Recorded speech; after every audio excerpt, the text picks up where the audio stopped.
Hello बच्चों, स्वागत है आपको हमारे इस यूट्यूब चैनल एनएटीएन एक्सप्लेन्स पे। कैसे हैं आप लोग? आई होप आप लोग बढ़िया होंगे। तो आज हम लोग जो है इलेक्ट्रिसिटी का दूसरा लेक्चर लेके आए हैं। अभी तक फिजिक्स में मैंने लाइट चैप्टर पूरा पढ़ा दिया है, जिसमें मैंने मिरर भी पढ़ा दिया है और लेंस भी पढ़ा दिया है, जिसमें मैंने आपको कुछ कुछ सवाल भी करवाया है लेंस का, मिरर का। तो इलेक्ट्रिसिटी का एक लेक्चर हो चुका है जो कि मैंने पेन और पेपर में पढ़ाया था। आज ये फर्स्ट लेक्चर है जो कि मैं इलेक्ट्रिसिटी बोर्ड में पढ़ा रहा हूँ। तो इलेक्ट्रिसिटी का अगर आप पहला लेक्चर नहीं देखे हैं तो यूट्यूब पर टाइप कीजिएगा एनएटीएन एक्सप्लेन्स इलेक्ट्रिसिटी, नहीं तो डिस्क्रिप्शन में मैं लिंक दे दूँगा पहला लेक्चर का, वहाँ से भी आप लोग देख सकते हैं। तो फर्स्ट लेक्चर जो है काफ़ी इंपॉर्टेंट है। तो फर्स्ट लेक्चर आप बिना देखे यहाँ पर आइएगा तो आपको थोड़ा कम समझ में आएगा, या तो मेरा लेक्चर देखिए, कहीं से आप पढ़ भी सकते हैं वैसे। तो फर्स्ट लेक्चर में मैंने आपको बताया था कि बैटरी कैसे काम करता है, करंट क्या होता है, बेसिक मैंने आपको सारा बताया था। इलेक्ट्रिसिटी क्या होता है, उसके बाद करंट क्या होता है, ठीक है, एकदम बढ़िया से मैंने आपको समझाया था करंट के बारे में। उसके बाद ओपन सर्किट, क्लोज सर्किट और कुछ सिंबल सब, बल्ब का सिंबल क्या होता है, बैटरी और सेल में क्या डिफरेंस है, ये सारा कुछ मैंने आपको पहला वीडियो में बताया था। तो आज ये दूसरा वीडियो है। इसके बाद एक और वीडियो आएगा इलेक्ट्रिसिटी का, जिसमें हम काफ़ी बढ़िया सर्किट का प्रॉब्लम सब सॉल्व करेंगे, रेसिस्टेंस भी सॉल्व करेंगे उसमें। और ये आज जो दूसरा लेक्चर है इसमें हम लोग ओम्स लॉ पढ़ेंगे। बेसिकली इसमें ओम्स लॉ पढ़ना है और रेसिस्टेंस के बारे में, रेसिस्टिविटी के बारे में डिटेल में हम लोगों को इसे पढ़ना है। और आखिर में एक दो सवाल भी है जो हम लोग करेंगे मिलके। चलिए, तो पहले हम लोग पढ़ते हैं इलेक्ट्रिसिटी। सब तो आपको पता ही होगा, फर्स्ट लेक्चर है, नहीं पता है तो आप जाके वीडियो देख सकते हैं वहाँ पे। तो हम लोग अभी पढ़ेंगे ओम्स लॉ। पहले हम लोग क्या पढ़ेंगे? Ohm's law. ये ओम्स लॉ काफ़ी इंपॉर्टेंट होता है। ये डायरेक्ट बोर्ड एग्जाम में पूछा जाता है और इसका एक्सप्रेशन जो होता है V बराबर IR, इससे हम काफ़ी सारा सवाल सब भी करते हैं। तो चलिए पहले जानते हैं ओम्स लॉ क्या होता है। देखिए, इट स्टेट्स दैट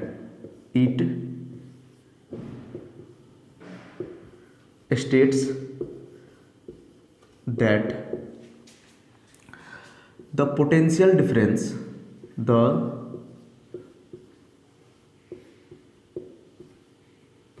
या द वोल्टेज भी लिख सकते हैं आप, the voltage across a conductor, conductor मतलब वायर हो सकता है। कंडक्टर मतलब क्या होता है? वायर हो सकता है जिससे इलेक्ट्रिसिटी कंडक्ट होगा, ठीक है। The voltage across a conductor is directly proportional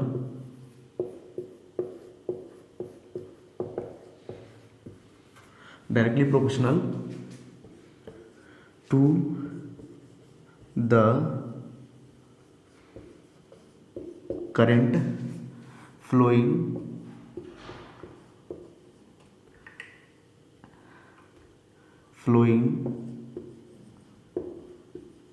through it।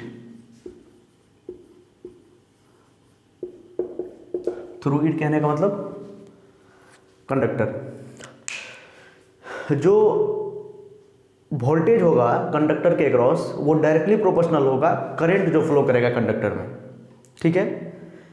ये ओम्स लॉ सिंपली ये बताता है किसी भी कोई भी एक कंडक्टर है उसके अक्रॉस, उसके दो पॉइंट के अक्रॉस जितना वोल्टेज होगा, ठीक है, वो डायरेक्टली प्रोपोर्शनल होगा जो करंट फ्लो कर रहा है उस सर्किट के अक्रॉस, ठीक है। प्रोवाइडेड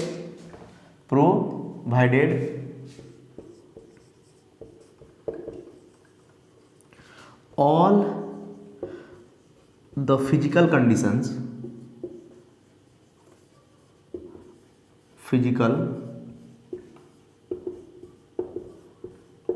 conditions and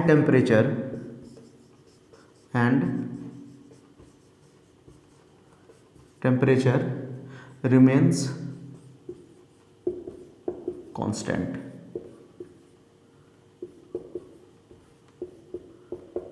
इसी को हम क्या बोलते हैं? Ohm's law. तो ओम्स लॉ सिंपली क्या होता है, जो वोल्टेज होगा किसी भी कंडक्टर के अक्रॉस जो वोल्टेज होगा वो डायरेक्टली प्रोपोर्शनल किसके होगा, जो करंट फ्लो कर रहा है उस कंडक्टर में। और कंडीशन क्या है, जितना भी फिजिकल कंडीशंस है, ये फिजिकल कंडीशंस अगर क्या होगा, जैसे फिजिकल कंडीशंस में आ जाता है length of wire, cross sectional area of wire, वो रेजिस्टेंस का हम लोग फॉर्मूला अभी पढ़ेंगे तो उसमें हमको पता चल जाएगा कि लेंथ ऑफ वायर, क्रॉस, ये फिजिकल कंडीशंस का मतलब क्या होता है।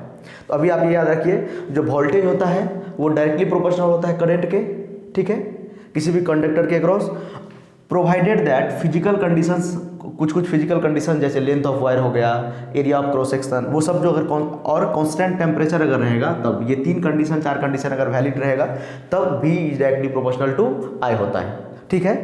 That is V is directly proportional to I। कहने का मतलब V जितना बढ़ेगा, डायरेक्टली प्रोपोर्शनल, ये किसका symbol, directly proportional, directly proportional, directly proportional का ही मतलब होता है अगर V बढ़ेगा तो I भी बढ़ेगा, V बढ़ेगा तो V इंक्रीज करेगा तो I भी इंक्रीज करेगा, ठीक है। तो यही हमारा क्या है, ओम्स लॉ। नोट कीजिए आप, तब आगे बढ़ेंगे क्योंकि नीचे में नहीं दिखेगा।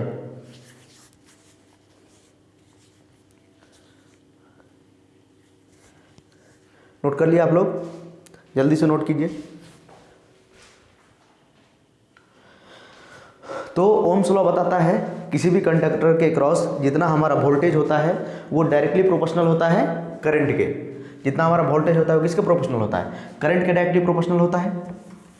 देखिए इसी को अगर हम अभी मैथमेटिकल फॉर्म में लिखेंगे, देखिए मैंने नीचे में लिखा भी है, देखिए ये जो है V is directly proportional to I, ये V क्या है, ओम्स लॉ बताता है V directly proportional to I at constant physical conditions and temperature और कुछ फिजिकल कंडीशंस को अगर कांस्टेंट रख दिया जाए, जैसे लेंथ ऑफ वायर, सपोज ये एक कंडक्टर है, ये सपोज एक वायर है मान लीजिए, ये है कंडक्टर,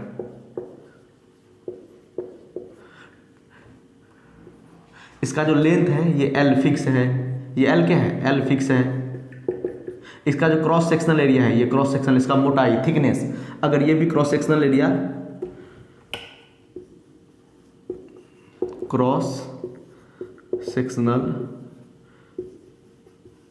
एरिया भी इसका क्या है, फिक्स, मतलब कांस्टेंट है। इसका टेम्परेचर भी क्या है, कांस्टेंट है। तब क्या होगा, V directly proportional to I होगा, ठीक है।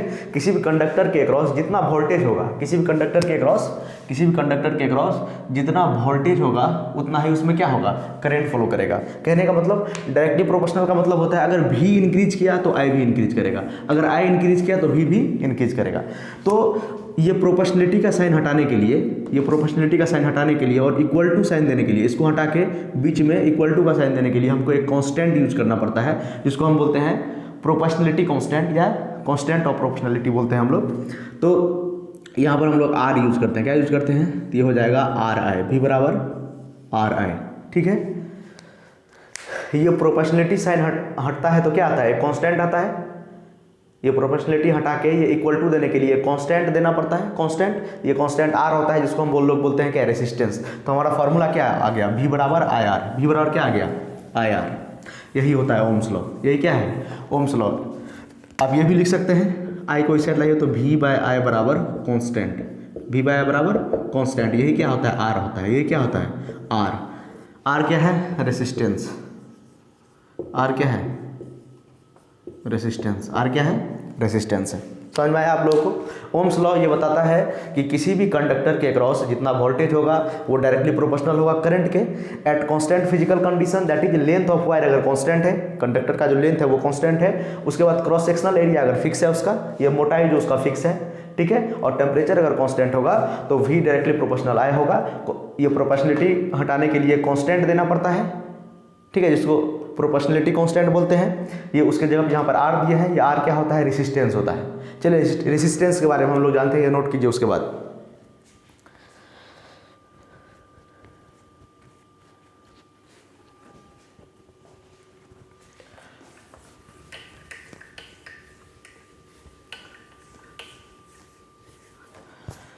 ये जो R होता है,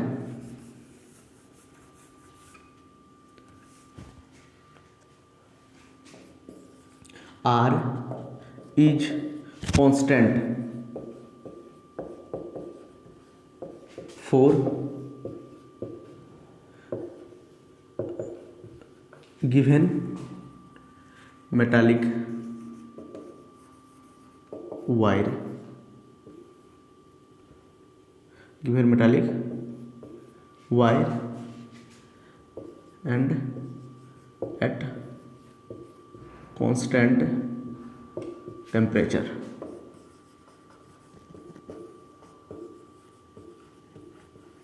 ये R जो होता है ये कांस्टेंट होता है एट गिवन मेटालिक वायर या फॉर गिवन मेटालिक वायर।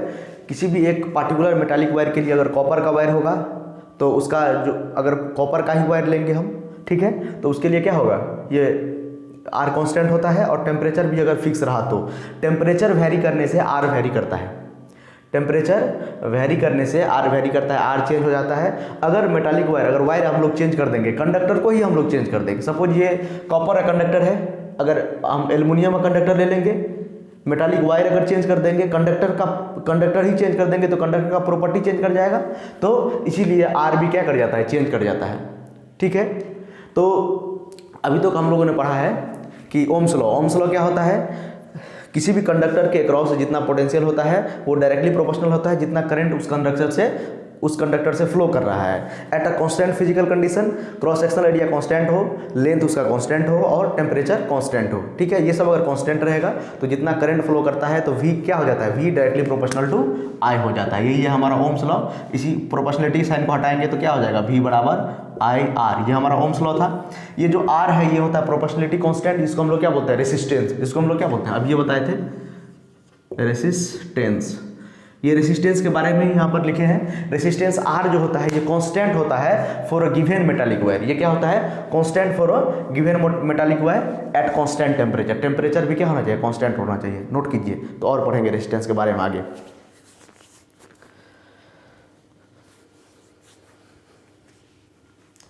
ठीक है। और पढ़ते हैं रेसिस्टेंस का मतलब क्या होता है।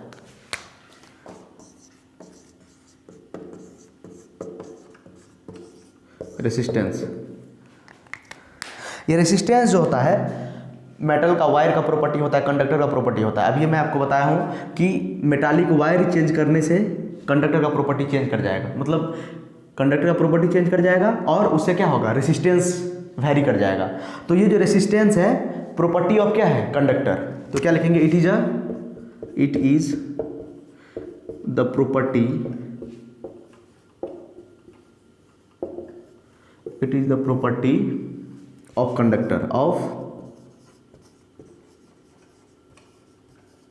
conductor which resist the flow of electron through it मतलब कंडक्टर। रेसिस्टेंस क्या होता है, ये मटेरियल का, कहने का मतलब कंडक्टर का प्रॉपर्टी होता है जो रेसिस्ट करता है, क्या करता है, रेसिस्ट करता है, अवरोध करता है। अवरोध मतलब रोकना, रेसिस्ट मतलब क्या करना, रोकना, flow of electron through it. जो सपोज ये कंडक्टर है, ये क्या है, कंडक्टर है, इसमें से इलेक्ट्रॉन फ्लो करेगा, क्या करेगा, इलेक्ट्रॉन फ्लो करेगा, तो ये क्या करेगा, इलेक्ट्रॉन को रोकेगा। जैसे हम लोग किसी भी चीज़ को ऊपर से नीचे अगर फेंकेंगे, अगर एक पेपर को ऊपर से अगर नीचे गिराएंगे तो एयर रेसिस्टेंस नीचे से लगता है, एयर रेसिस्टेंस के कारण ये क्या करेगा, पेपर धीरे धीरे धीरे धीरे नीचे जाएगा, ठीक है। तो जितना सरफेस एरिया बड़ा होता है उतना ज़्यादा रेसिस्टेंस लगता है, ग्रेविटेशन चैप्टर में आप लोग पढ़े होंगे। तो उसी तरह ये जो कंडक्टर जो होता है, कंडक्टर में इलेक्ट्रॉन एकदम फ्रीली फ्लो नहीं करता है, कंडक्टर में तो वैसे करता है, रेसिस्टिविटी उसका बहुत कम होता है। तो ये रेसिस्टेंस का काम क्या होता है, रेसिस्टेंस का काम होता है कि इलेक्ट्रॉन को रोकना, इलेक्ट्रॉन क्या करना, रोकना। अपोजिट में क्या देता है, लोग फोर्स देता है रेसिस्टेंस, जिसके कारण क्या होता है, इलेक्ट्रॉन आसानी से फ्लो नहीं कर पाता है, ठीक है। तो रेसिस्टेंस का मतलब होता है, ये प्रॉपर्टी होता है कंडक्टर का। अगर आप अपने लोग क्या करेंगे, अगर कंडक्टर चेंज करेंगे, जैसे मेटालिक वायर अगर चेंज कर देंगे हम लोग, ठीक है, कॉपर की जगह एल्युमिनियम ले लेंगे तो उसका रेसिस्टेंस अलग हो जाएगा, ठीक है। जो रेसिस्ट करता है, जो क्या करता है, रेसिस्ट करता है, इसको मैं हाईलाइट कर देता हूँ। रेसिस्ट मतलब रोकना, रेसिस्ट मतलब क्या करना, रोकना। इलेक्ट्रॉन का जो फ्लो है उसको क्या कर देता है, रेसिस्ट करता है ये, ठीक है। कंडक्टर में रेसिस्टेंस कंडक्टर का बहुत कम होता है, इसीलिए इलेक्ट्रॉन क्या होता है, आसानी से कंडक्ट कर जाता है। अगर एक हम बात करें अगर हम वुड ले लेंगे, मतलब लकड़ी का एक टुकड़ा ले लेंगे, तो उसका क्या होगा, रेसिस्टिविटी बहुत ज़्यादा होगा, उसका रेसिस्टेंस बहुत ज़्यादा होगा। तो रेसिस्टेंस उसका ज़्यादा होगा तो उसमें से इलेक्ट्रॉन पास ही नहीं कर पाएगा। ठीक है, अब आप समझ गए। सपोज एक मैं ये वुड का टुकड़ा ले लीजिए, ये एक वुड है, ये तो बैड कंडक्टर होता है, ये तो इंसुलेटर होता है। तो इंसुलेटर का क्या होता है, रेसिस्टेंस बहुत ज़्यादा होता है, उसमें से करंट पास ही नहीं कर पाएगा। ठीक है, इसमें से अगर करंट आएगा, करंट को आगे ही नहीं जाने देगा। ठीक है, तो रेसिस्टेंस जो होता है, रेसिस्टेंस इलेक्ट्रॉन को फ्लो करने नहीं देता है। अगर ज़्यादा रेसिस्टेंस होगा तो इलेक्ट्रॉन फ्लो बढ़िया से नहीं कर पाएगा। कंडक्टर का रेसिस्टेंस कम होता है। ठीक है, दुनिया में जितना भी कंडक्टर है, कुछ भी है, रेसिस्टेंस सब में है, लेकिन कंडक्टर में बहुत कम रेसिस्टेंस होता है, बहुत कम फोर्स लगाता है रोकने के लिए इलेक्ट्रॉन को, इसीलिए इलेक्ट्रॉन क्या होता है, आसानी से फ्लो कर जाता है। उसी तरह अगर हम इंसुलेटर का बात करेंगे, किसका बात करेंगे, इंसुलेटर का बात करेंगे।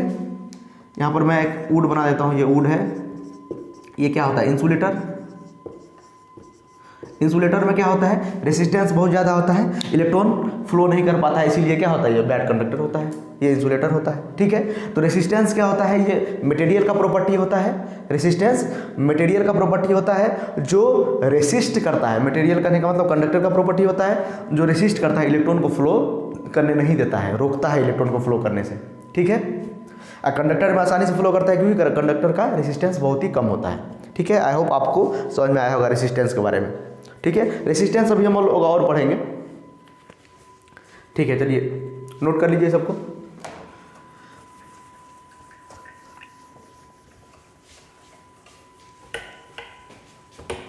अगर आप लोग पहला वीडियो नहीं देखे हैं तो इलेक्ट्रिसिटी का, तो पहला वीडियो आप लोग देख सकते हैं, NITN एक्सप्लेन्स इलेक्ट्रिसिटी। आप लोग टाइप कीजिए यूट्यूब पे, नहीं तो डिस्क्रिप्शन में मैं लिंक दे दूंगा पहला वीडियो का, आप लोग वहाँ से भी देख सकते हैं। चलिए, आपको समझ में आया ओम्स लॉ, और उसके बाद रेसिस्टेंस। देखिए, अब हम लोग पढ़ेंगे 1 ओम रेसिस्टेंस क्या होता है। 1 ओम रेसिस्टेंस, 1 ओम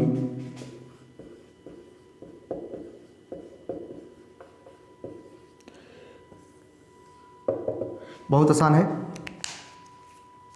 जैसे 1 ओम रेजिस्टेंस क्या होगा, if a potential difference, if a potential difference across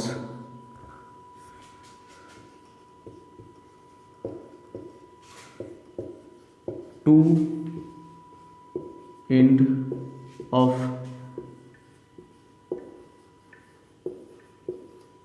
conductor is 1 ohm। 1 conductor is क्या, पोटेंशियल डिफरेंस बोल रहे हैं ना, वोल्टेज, तो क्या होगा 1 volt and current flowing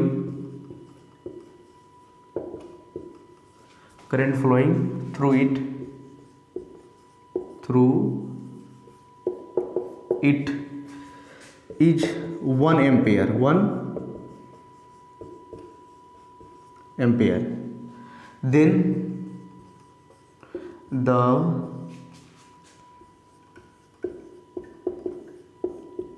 resistance of a conductor is said to be, नहीं तो the resistance of a conductor is 1 ohm, then the resistance of a conductor is 1 Om.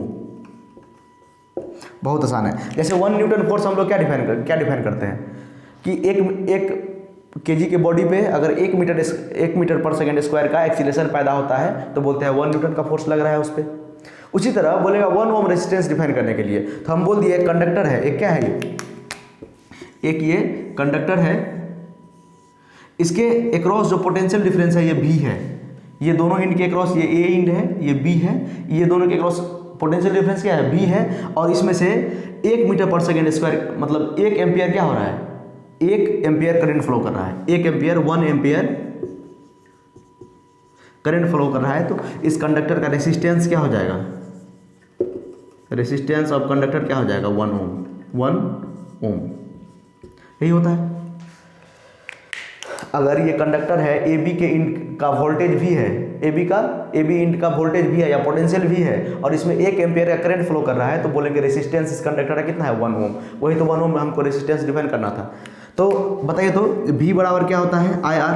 V बराबर क्या होता है आई आर, तो I बराबर क्या हो जाएगा, या R बराबर क्या हो जाएगा V बाय आई, V बाय आई बराबर क्या हो जाएगा R, V बाय आई बराबर क्या हो जाएगा R। तो यही तो हुआ। देखिए तो अगर हमको 1 ओम रेसिस्टेंस प्रूव करना है तो वोल्टेज भी 1 ले लीजिए, करंट भी 1 ले लीजिए, तो क्या हो जाएगा 1 वोल्ट, 1 वोल्ट, इसके क्रॉस कितना वोल्टेज है 1 वोल्ट, करंट कितना फ्लो कर रहा है 1 एम्पियर, 1 एम्पियर, तो ये क्या हो जाएगा 1 ओम, ये क्या हो जाएगा ओम, 1 ओम। सबको क्या कर लीजिए 1 ले लीजिए।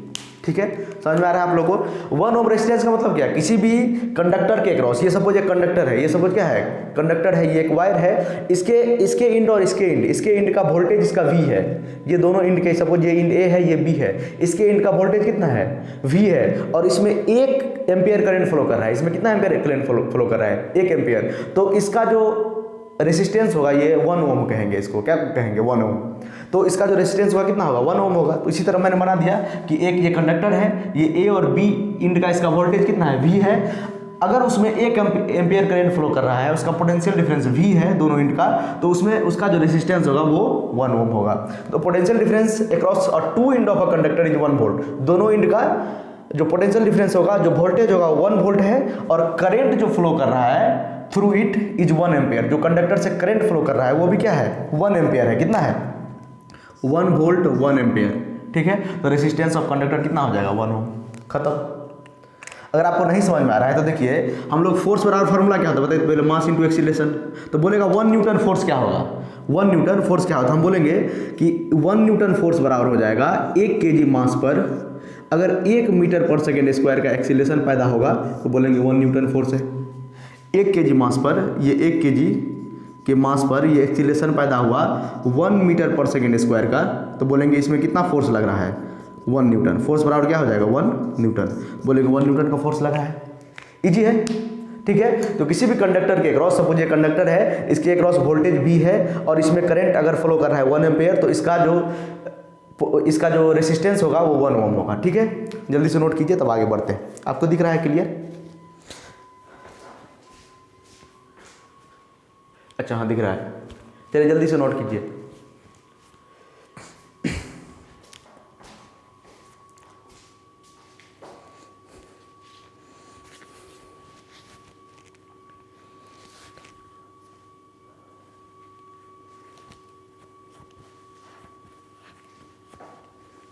नोट कर लिए?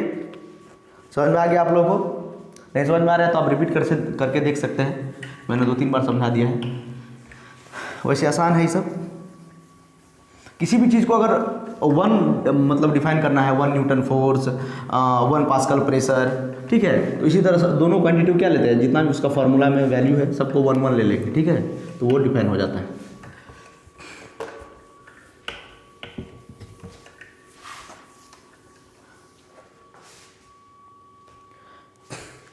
देखिए, जो रेसिस्टेंस होता है, रेसिस्टेंस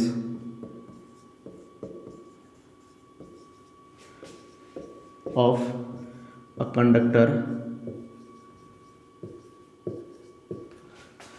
डिपेंड्स अपॉन, जो कंडक्टर का रेसिस्टेंस होता है वो किस किस चीज़ पर डिपेंड करता है, मैंने तो पहले भी आपको बता दिया है। Constant physical condition, cross sectional area, length, temperature, ये सब पर डिपेंड करता है। तो देखिए, जो रेसिस्टेंस होता है कंडक्टर का, वो किस किस फैक्टर पे, किन किन फैक्टर पे रेसिस्टेंस कंडक्टर का डिपेंड करता है, इसके बारे में चलिए हम लोग जानते हैं। ठीक है, first on the length of conductor, conductor का जो लेंथ होगा उस पर डिपेंड करेगा। उसके बाद क्रॉस सेक्शनल एरिया पर डिपेंड करेगा, cross sectional area cross sectional area of conductor.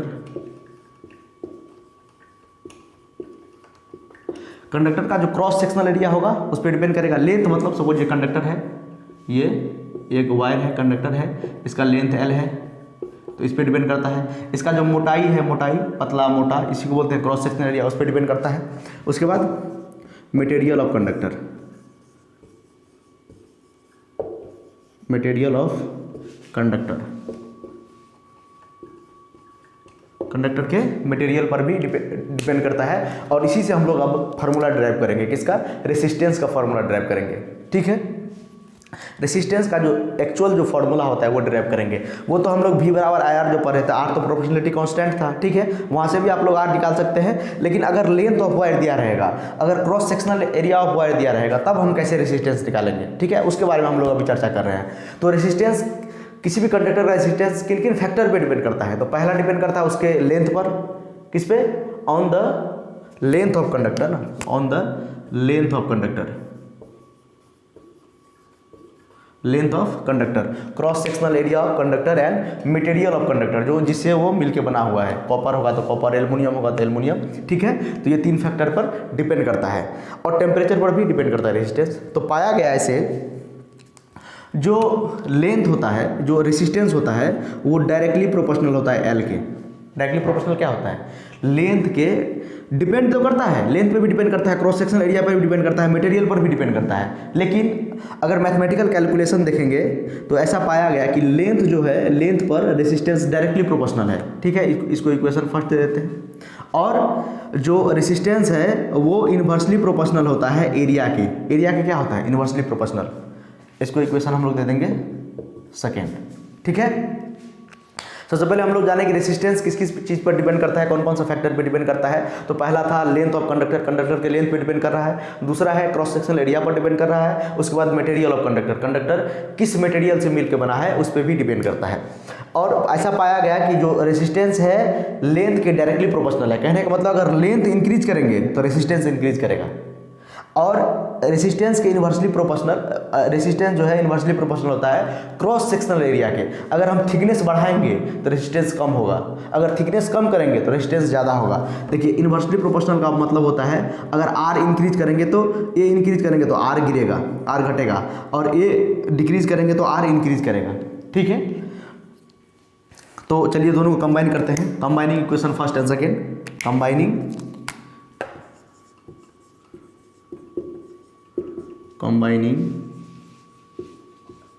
Equation first and second, दोनों इक्वेशन को कंबाइन करेंगे तो क्या होगा, R directly proportional L by A।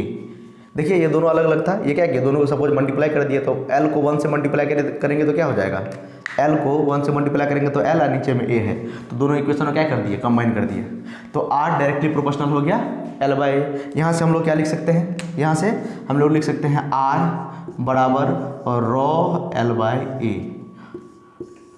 ये मैंने रो कहाँ से लिख दिया, तो आपको पता है कि ये जो है, ये प्रोपोर्शनलिटी हटाने के लिए, प्रोपोर्शनलिटी हटा के ये इक्वल टू का साइन लाने के लिए कांस्टेंट देना पड़ता है। यही जो रॉ है ये प्रोपोर्शनलिटी कांस्टेंट है। ये क्या है, PROPOR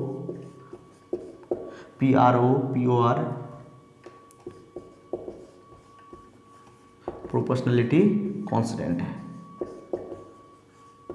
प्रोपोर्शनलिटी कांस्टेंट, इसको हम बोलते हैं रेसिस्टिविटी। इसका नाम क्या है, रेसिस्टिविटी,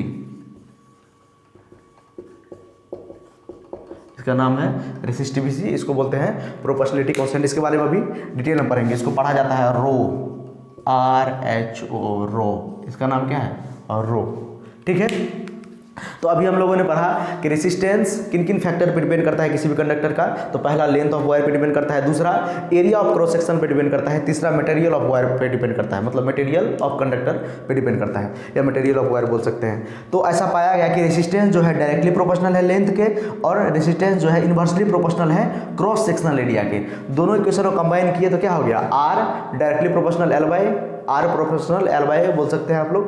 उसके बाद ये प्रोपोर्शनलिटी हटा के इक्वल टू का साइन लाने के लिए हमको क्या करना पड़ता है, एक प्रोपोर्शनलिटी कांस्टेंट देना पड़ता है, जो हम यहाँ पर रो दिए हैं। रो होता है प्रोपोर्शनलिटी कांस्टेंट, जिसको हम बोलते हैं रेसिस्टिविटी, RHO, इसको रो से लिखते हैं। अभी रेसिस्टिविटी के बारे में हम लोग पढ़ेंगे, पहले आप लोग नोट कीजिए इतना। नोट कीजिए बढ़िया से।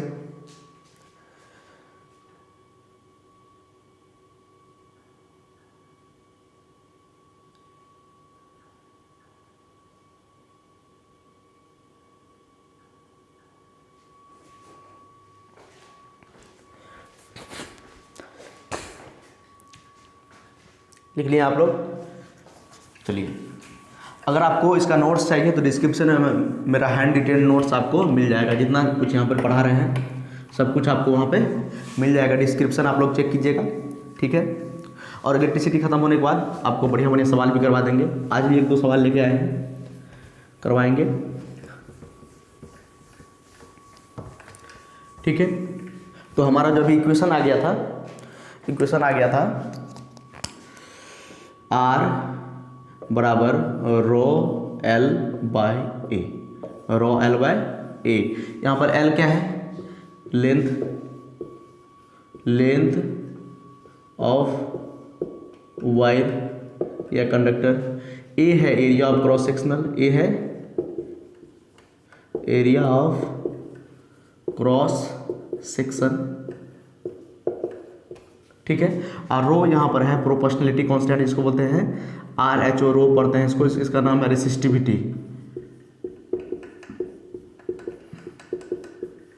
चलिए अब पहले हम लोग कुछ समझते हैं इसके बारे में, इस फॉर्मूला के बारे में।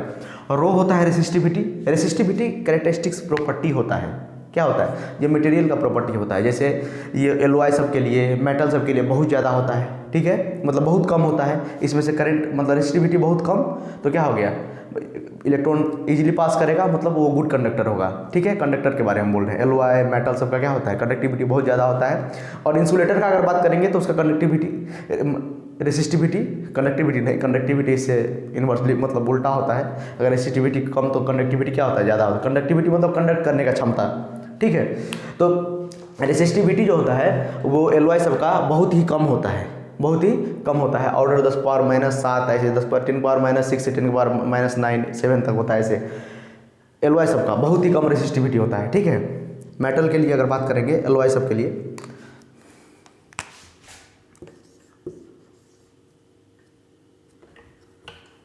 मेटल बात कर लेते हैं। मेटल, एलॉय, इस सब का जो रेसिस्टिविटी होता है 10⁻⁻6 से लेकर 10⁻⁻8-9 तक ऐसे होता है रेसिस्टिविटी इसका, ठीक है। अगर इसी तरह इंसुलेटर का बात करेंगे, देखो कितना माइनस में इसका रेसिस्टिविटी है, बहुत क्या है? माइनस में रेसिस्टिविटी है। तो रेसिस्टिविटी माइनस में है तो क्या हो गया? कम रेसिस्टिविटी है, क्या है? बहुत ही कम है। क्या? बहुत कम है, वेरी लो। रेसिस्टिविटी क्या है? बहुत कम। इसके कारण क्या होगा? ये गुड कंडक्टर होगा, बढ़िया कंडक्ट करेगा। रेसिस्टिविटी कम होगा मतलब वो इलेक्ट्रॉन को क्या करेगा? आसानी से जाने देगा, ठीक है, ज़्यादा नहीं रोकेगा। रेसिस्टिविटी कम मतलब कम रोकेगा इलेक्ट्रॉन को, तो ये बढ़िया कंडक्टर हो जाएगा। ये एलॉय और मेटल सब क्या होता है? गुड कंडक्टर होता है। कॉपर, मेटल और जो एलॉय सब हम लोग यूज़ करते हैं इलेक्ट्रॉनिक्स सब में, इलेक्ट्रिकल डिवाइस सब में, तो उसका रेसिस्टेंस क्या होता है? रेसिस्टिविटी क्या होता है? बहुत ही कम होता है, जिसके कारण वो क्या होता है? गुड कंडक्टर होता है। इंसुलेटर का रेसिस्टिविटी बहुत ही ज़्यादा होता है। क्या होता है? बहुत ही ज़्यादा होता है, इसीलिए वो क्या होता है? बैड कंडक्टर होता है, ठीक है। चलिए इस फार्मूला पे अभी फोकस करते हैं थोड़ा। इस फार्मूला में आप लोग देखिए एल और ए लिखा हुआ है। ये एल है लेंथ ऑफ वायर और ए क्या है? Area of cross section. अगर आप लेंथ ऑफ वायर इंक्रीज कर देंगे, जैसे मैंने यहाँ पर एक ये वायर ले लिया, ये क्या ले लिया? वायर। ये वायर सपोज है इसका लेंथ है 5 मीटर, 5 सेंटीमीटर दे देते हैं। इसका लेंथ कितना है? 5 सेंटीमीटर। इसका लेंथ है 5 सेंटीमीटर। और एक मैंने दूसरा वायर ले लिया, इसका अभी थिकनेस सेम रखे हैं। क्या है थिकनेस? मान लीजिए सेम है थिकनेस दोनों का। थिकनेस इसका मोटाई क्या है? सेम है। और इसका सिर्फ लेंथ क्या है? बड़ा है। ये सपोज है 8 सेंटीमीटर। तो किसका रेसिस्टेंस ज़्यादा होगा? इसका रेसिस्टेंस ज़्यादा होगा। इसका रेसिस्टेंस क्या होगा? मोर होगा, मोर रेसिस्टेंस। इससे क्या होगा? मोर रेसिस्टेंस होगा। इसका क्या होगा? Less resistance. क्यों लेस रेजिस्टेंस होगा? क्योंकि इसका लेंथ कम है, तो लेंथ से डायरेक्टली प्रोपोर्शनल है। अगर लेंथ आप इंक्रीज कीजिएगा तो रेजिस्टेंस इंक्रीज करेगा, तो लेंथ देखिए इंक्रीज हुआ। क्रॉस सेक्शनल एरिया अगर फिक्स रहेगा तो लेंथ क्या है, इसका क्रॉस सेक्शनल एरिया क्या है, क्रॉस सेक्शनल एरिया इसका क्या है, फिक्स। अगर क्रॉस सेक्शनल एरिया फिक्स है, इसका थिकनेस अगर फिक्स है, तो लेंथ इंक्रीज अगर करेंगे, इसका लेंथ ज़्यादा है कि इसका लेंथ ज़्यादा है, देखिए इसका लेंथ ज़्यादा है 8 सेंटीमीटर है ये, तो इसका लेंथ ज़्यादा है तो इसका रेसिस्टेंस ज़्यादा होगा। इसका लेंथ कम है तो रेजिस्टेंस इसका कम होगा। रेजिस्टेंस कम लेंथ कम, रेजिस्टेंस कहने का मतलब लेंथ से अगर बात करेंगे तो रेजिस्टेंस ज़्यादा तो लेंथ भी ज़्यादा, लेंथ ज़्यादा तो रेजिस्टेंस भी ज़्यादा, और लेंथ कम तो रेजिस्टेंस भी कम। ठीक है। इसी तरह अगर क्रॉस सेक्शनल एरिया की बात करेंगे तो अगर क्रॉस सेक्शनल एरिया देखिए, ये क्रॉस सेक्शनल एरिया ये जो है, ये मान लेते हैं ये एक वायर है, ठीक है, और एक ये वायर है।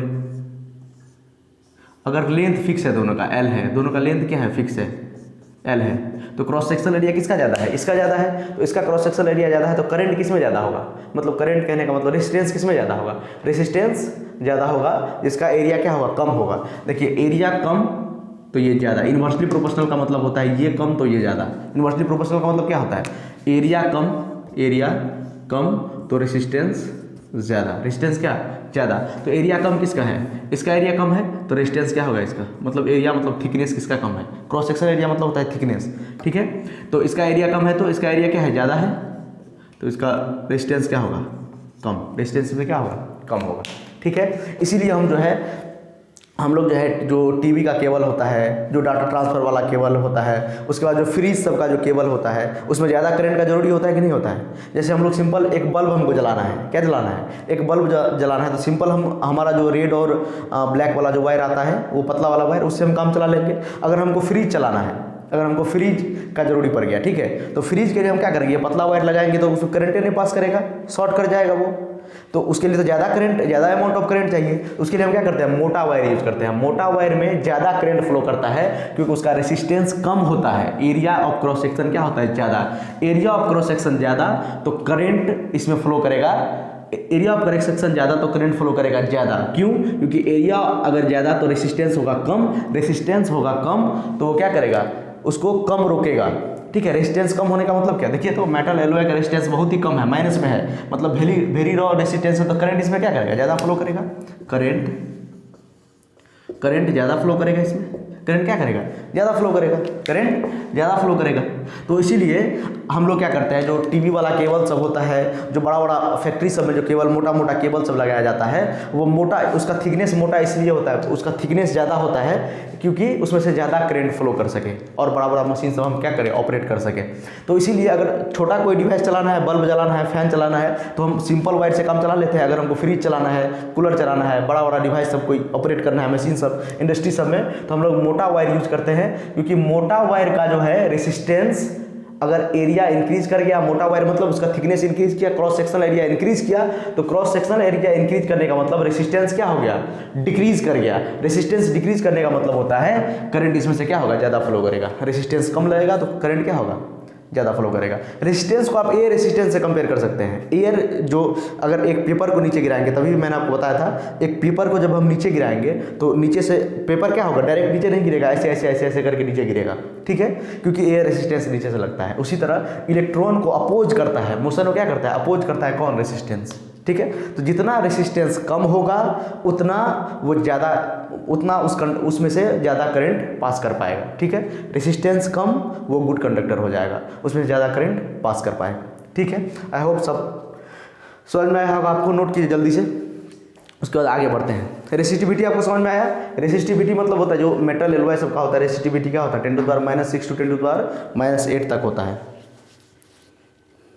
ये मटेरियल का प्रॉपर्टी होता है। ठीक है,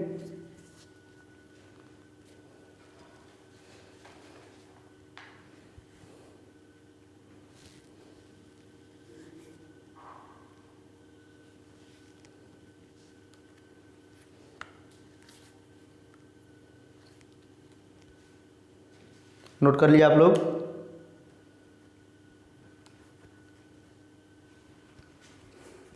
चलिए मैं रब करता हूँ।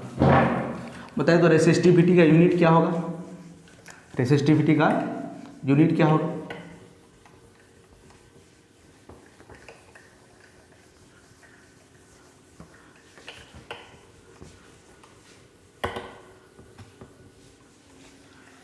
जो रेसिस्टिविटी होता है, रेसिस्टिविटी,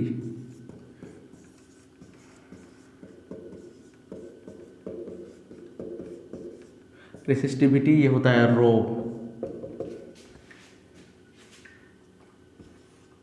क्या होता है रो? देखिए, इट इज द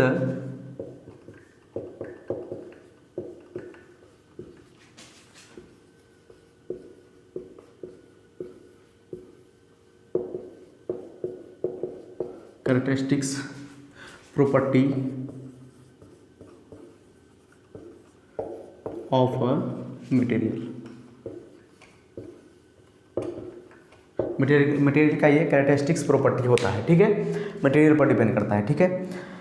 और इसका जो यूनिट होता है, इसका ऐसा यूनिट, इट्स SI यूनिट जो होता है ओम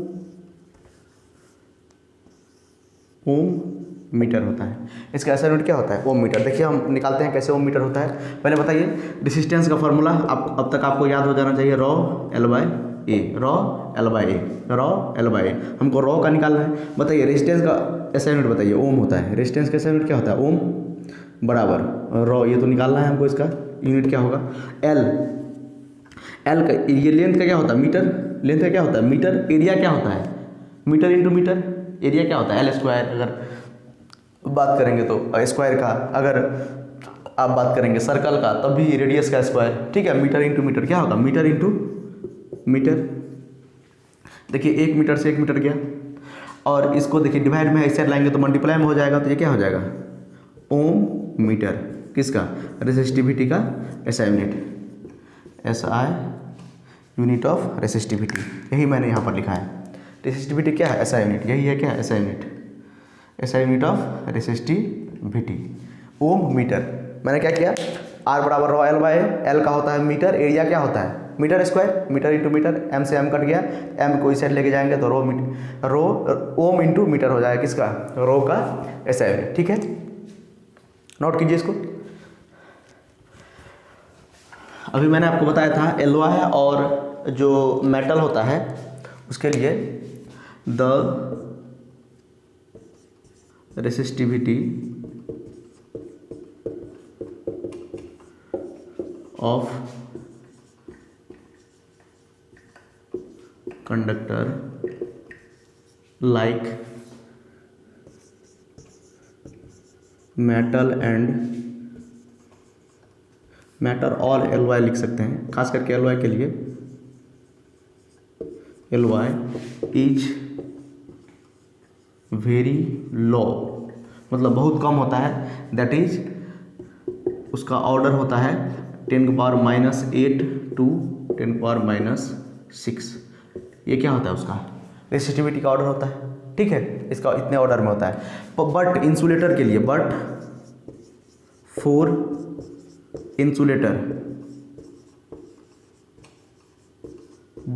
इंसुलेटर्स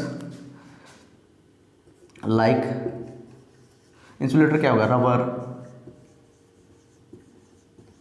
ग्लास, ये सब क्या है? इंसुलेटर है। रबर, ग्लास, ETC, ये सब क्या है? इंसुलेटर है। इस सब के लिए क्या होता है? इसका रेसिस्टिविटी होता है, इंसुलेटर इज वेरी हाई। इस सब के लिए रेसिस्टिविटी क्या होगा? वेरी हाई होगा, वेरी हाई। दैट इज इसका ऑर्डर होता है 10⁻12 से लेके 10⁻17 तक का ऑर्डर होता है इसका, ठीक है। मतलब बहुत ही ज़्यादा होता है, वेरी हाई, देख रहे हैं, बहुत ज़्यादा होता है। 10 का पावर 12 और 10 का पावर 17। इसका देखिए 10 का पावर माइनस से 10 का पावर -6, कहने का मतलब कितना लो हो गया? 0.0000001 लगभग, ठीक है। तो इसका जो है ये ऑर्डर होता है, बहुत ही कम होता है। तो रेसिस्टिविटी बहुत कम हुआ मतलब ये बढ़िया कंडक्टर होगा, इससे इलेक्ट्रॉन आसानी से पास कर पाएगा, इसमें कोई अवरोध नहीं लगेगा। रेसिस्टिविटी कम है तो इलेक्ट्रॉन क्या होगा? आसानी से पास कर जाएगा, गुड कंडक्टर होगा।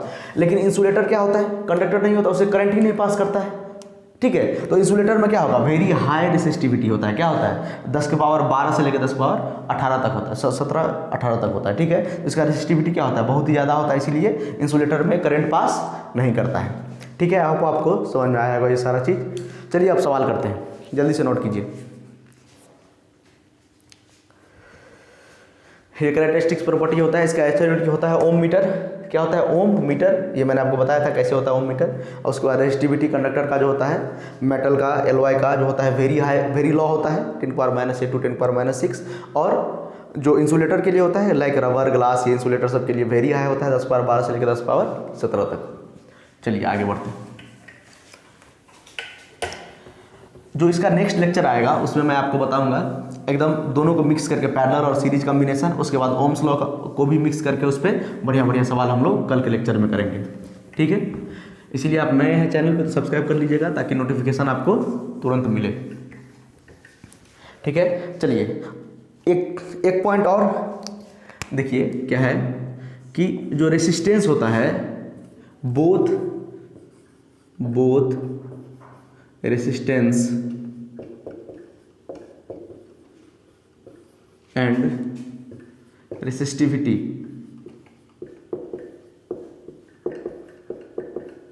both resistance and resistivity depends upon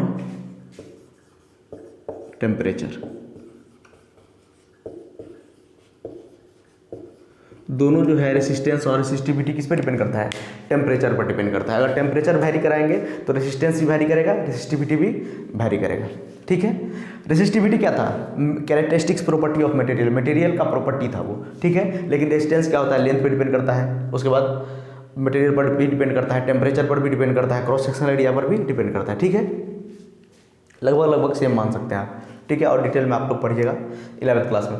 तो ये रेसिस्टेंस और रेसिस्टिविटी क्या होता है, दोनों टेम्परेचर पर डिपेंड करता है। ठीक है, रेसिस्टेंस और रेसिस्टिविटी दोनों टेम्परेचर पर डिपेंड करता है। नोट कीजिए इसको, उसके बाद एक सवाल करते हैं, उसके बाद ये वीडियो खत्म करेंगे और कल एक नेक्स्ट वीडियो आएगा जिसमें हम बढ़िया बढ़िया सवाल सब करेंगे।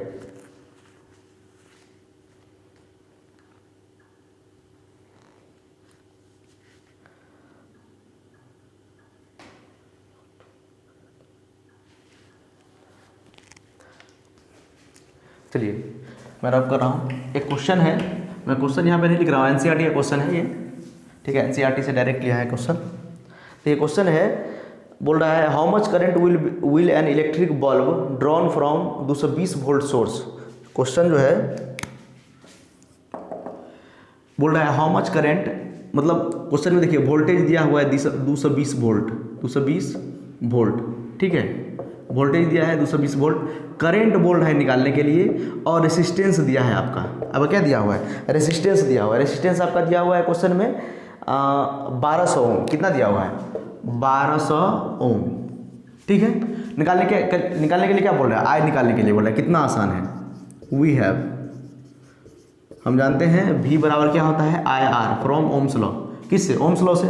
V कितना दिया हुआ है, V दिया है 220 बराबर आई निकालना है, R दिया हुआ है हमारा 1200। इसको नीचे लाइए, 220 डिवाइडेड बाय 1200 बराबर कितना हो जाएगा, ये आई 0 से 0 कट जाएगा, इसको सॉल्व कीजिएगा तो 0.18 समथिंग आएगा एम्पियर।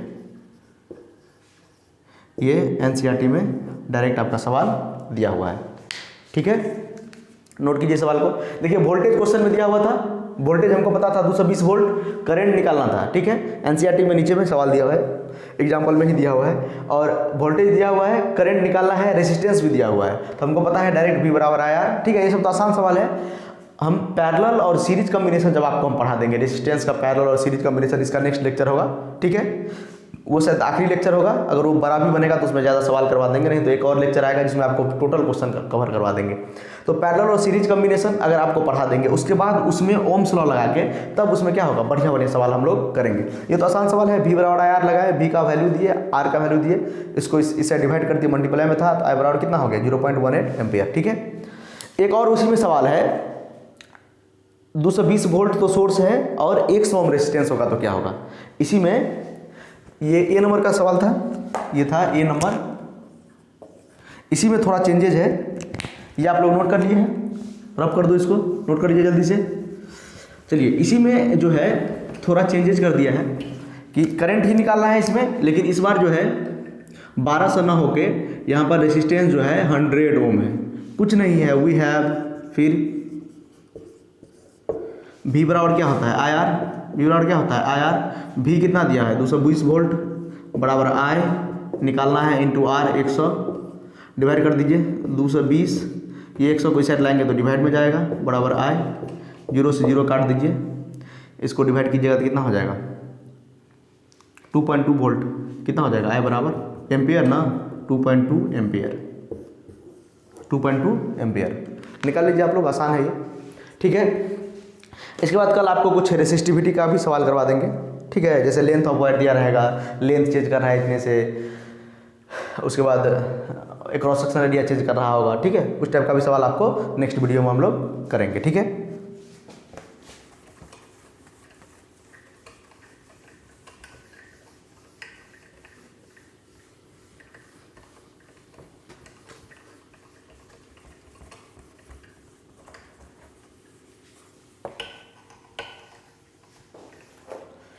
चलिए, तो आई होप आपको सारा कुछ समझ में आया होगा। आज हम लोगों ने पढ़ा ओम्स लॉ क्या होता है, ठीक है। किसी भी कंडक्टर के अक्रॉस अगर वोल्टेज, अगर किसी भी कंडक्टर के 2 इंड के अक्रॉस जितना वोल्टेज होगा वो डायरेक्टली प्रोपोर्शनल होगा करंट के at a given constant physical conditions like cross sectional area, length of wire and temperature at constant temperature, the V directly proportional to I, that is the V बराबर IR। ये क्या है हमारा Ohm's law. Ohm's law के बाद हम लोग पढ़े थे रेजिस्टेंस के बारे में। रेजिस्टेंस क्या होता है, रेजिस्टेंस की किन किन फैक्टर पे डिपेंड करता है, length of wire, cross sectional area, वहाँ से हम लोग ट्रैप किए थे।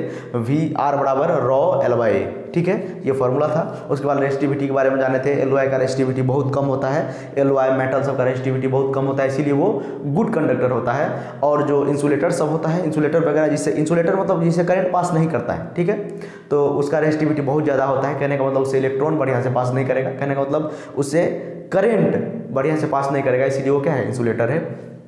और लास्ट में हमने ओम्स लॉ पे एक सवाल भी किए। उसके बाद हम लोग जो है कल रेजिस्टिविटी का कुछ सवाल करेंगे। उसके बाद अगला उसी वीडियो में हम लोग पैरेलल और सीरीज कॉम्बिनेशन पढ़ेंगे। उसके बाद भी हम लोग बड़े बड़े सवाल करेंगे। आई होप आपको वीडियो समझ में आया होगा। Thank you.